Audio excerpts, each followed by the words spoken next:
Aaron shared on his podcast an interview with Sean Palmer, where he discussed something I had never heard before: doing church without God.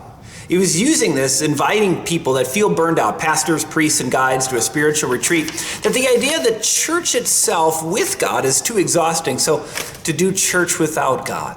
Now, you can listen to him explain it, and you can decide for yourself if it makes any sense. But I wonder if Sean's background and Aaron's background, worship leader at Willow Creek, this large church girl, seeker-sensitive model, if it's too much production, too much perfection, too much about me, and not enough about him and what he does. Yes, that if worship is about what you do for God, in the sense that it's got to be perfect or God's not pleased with it, well, that sounds pretty depressing to me. Could we have worship without God? I don't think so, unless you're worshiping self or the devil. But can you have an imperfect worship of a perfect God? Psalm 36. Your love, O Lord, reaches to the heavens, your faithfulness to the skies.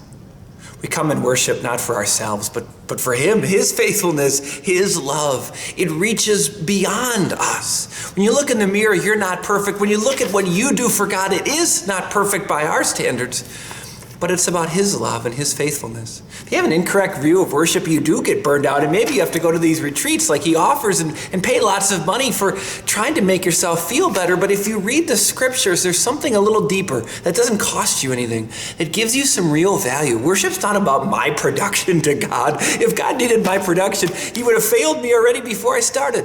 It's about his gifts, his goodness, his faithfulness, his compassion.